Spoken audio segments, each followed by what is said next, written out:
নমস্কার আমার প্রিয় বন্ধুরা, মৈত্রী রেসিপি থেকে তোমাদের সবাইকে শারদীয়ার প্রীতি ও শুভেচ্ছা জানাচ্ছি। এমনকি বড়দের আমার প্রণাম জানাচ্ছি। তোমরা নিশ্চয়ই পুজোতে খুব ভালোভাবে তোমাদের দিন কাটুক, এমনকি খুব বেড়াতে যাও, খুব ভালোভাবে এনজয় করো। আমিও তাই করব। এমনকি আমি আজকে তোমরা ষষ্ঠীর দিন কি নিরামিষ করে খাবে তাই আমি তোমাদেরকে আজকে শেয়ার করে দেখাবো। ষষ্ঠী এমনকি অষ্টমীর দিন আমরা প্রায় মানুষ কিন্তু ষষ্ঠী অষ্টমীর দিন নিরামিষ করে খাই। তাই আজকে আমি তোমাদেরকে শেয়ার করে কাশ্মীরি আলুর দম করে দেখাচ্ছি। কি করে তোমরা নিশ্চয়ই করেছো কাশ্মীরি আলুর দম, কিন্তু আমি কিভাবে তৈরি করি সেটা তোমাদের কাছে আজকে শেয়ার করে দেখাবো। ভিডিওটা ভালো লাগলে নিশ্চয়ই তোমরা লাইক শেয়ার সাবস্ক্রাইব করবে। পাশে যে বেল আইকন আছে সেটা প্রেস করলে তোমরা আমার অন্যান্য রেসিপিগুলো পেয়ে যাবে। শুরু করি আমি আজকে আমার তৈরি কাশ্মীরি আলুর দম।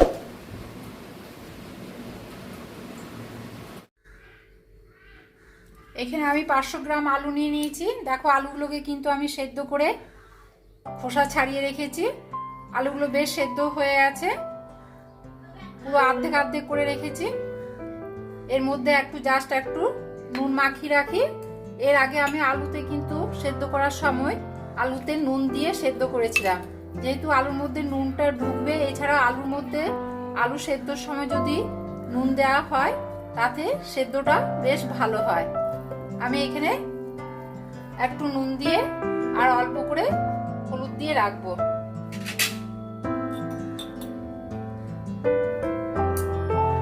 নুন হলুদ মাখিয়ে রাখছি।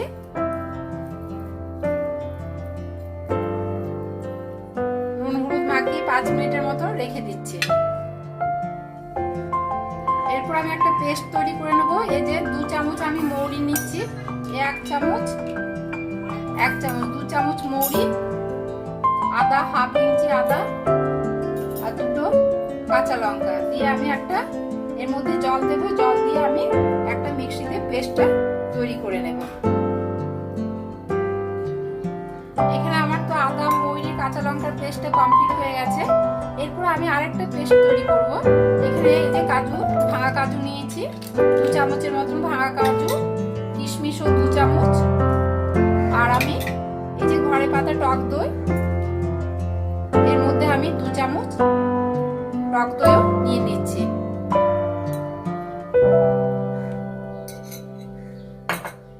আমি এটাকে ভালো করে মিক্সিতে পেস্ট করে নেব। এর সঙ্গে আমি এই যে হামালদিস্তাতে আমার একটা ছোট্ট হামালদিস্তা আছে, এর মধ্যে আমি এই যে এখানে দারচিনি লবঙ্গ এলাচ একটু থেতো করে নেব। 4টে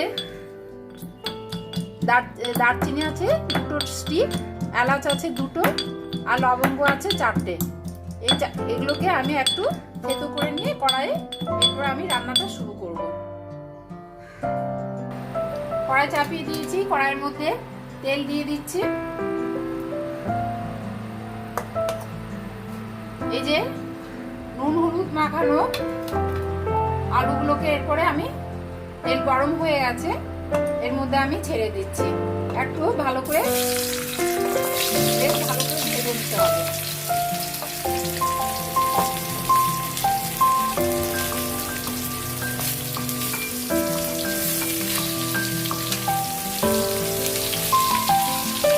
বেশ লালচে লালচে ভাজতে হবে।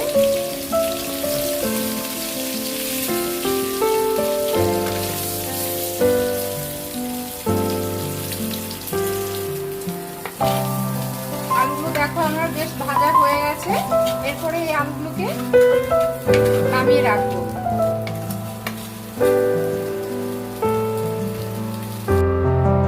এরপর কড়াইয়ের মধ্যে আবার তেল দিয়ে দিচ্ছি। তেলটা বেশ একটু গরম হলে আমি পাওয়ারটা একটু বাড়িয়ে দিলাম। তেলটা গরম হলে আমি এখানে এই যে গুঁড়ো গরম মশলা আছে,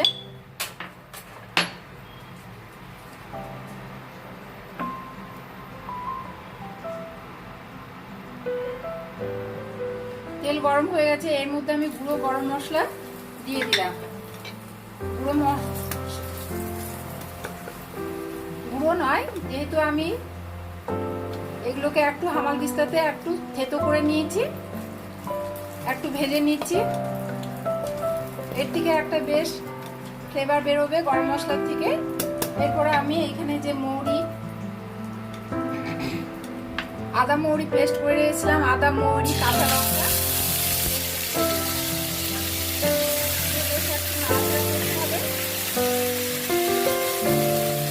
মশলাটা একটু বেশ কষে নিতে হবে,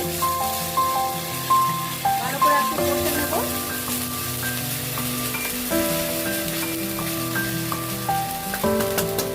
এর মধ্যে আমি অল্প করে জাস্ট একটু করে হলুদ দিয়ে দিচ্ছি, যেহেতু কালারটা একটু আসবে, জাস্ট একটু হলুদ আর অল্প করে কাশ্মীরি লঙ্কা গুঁড়ো।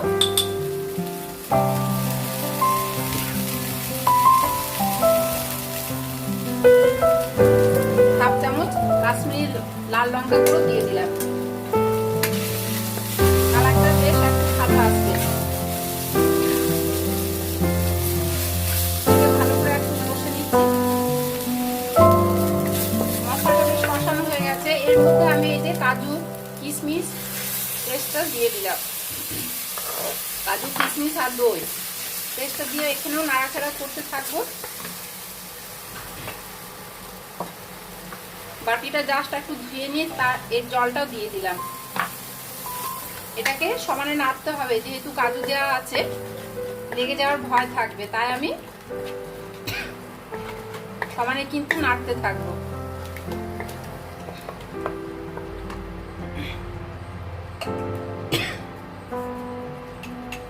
আমি হাফ চামচ নুন দিয়ে দিচ্ছি, আলুতে কিন্তু নুন মাখানো ছিল, তাই আমি এখানে হাফ চামচ নুন দিয়ে দিলাম। এছাড়াও যে কিশমিশ দিয়েছি, কিশমিশ থেকেও একটা মিষ্টি আসবে, কিশমিশ এমনিতে মিষ্টি হয়, সেই জন্য আমি চিনিটা কিন্তু অল্প করে চিনি দেব। এমনকি নিজের স্বাদ অনুসারে চিনি, মিষ্টি, লঙ্কার গুঁড়ো, লঙ্কা দেওয়াই ভালো হয়। আমি নিজের স্বাদ অনুসারে এগুলো আমি ব্যবহার করছি। হাফ চামচ চিনি দিয়ে দিলাম, দিয়ে এটাকে আমি ক্রমাগত নাড়তে থাকবো। 5 মিনিটের মতো নেড়ে নেড়ে এটাকে ভালো করে একটু কষে নিচ্ছি।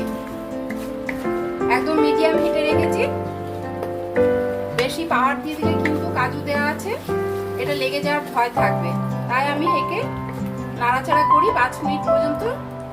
5 মিনিট নয়, 2-3 মিনিট নাড়াচাড়া করলেই হয়ে যাবে। দেখো 2-3 মিনিট হয়ে গেছে। এর মধ্যে এরপরে আমি এই যে আলুগুলোকে, ভেজে রাখা আলুগুলোকে দিয়ে দিলাম। এর মধ্যে কিন্তু আমি জিরে বা ধনে গুঁড়ো কোনো মশলা ইউজ করব না। এখানে আমার মৌরি, আদা মৌরির পেস্টটাই এই কাশ্মীরি আলুর দমে এটাই এখানে দেওয়া হয়। এখানে জিরে গুঁড়ো বা ধনে গুঁড়ো দেওয়া হয় না, এমনকি লঙ্কা গুঁড়োও দেওয়া হয় না। এই যে কাঁচা লঙ্কাটা দেওয়া হয়েছে, এর সঙ্গে একটু কাশ্মীরি লঙ্কা গুঁড়ো দেওয়া হয়েছে, যেহেতু কালারটা আসবে বলে। অনেক সময় কি হয়, সাদা সাদা দেখতে ভালো লাগে না, ফ্যাটফ্যাটে সাদাটা, সেই জন্য একটু কাশ্মীরি লঙ্কা গুঁড়োটা দেওয়া হয়েছে।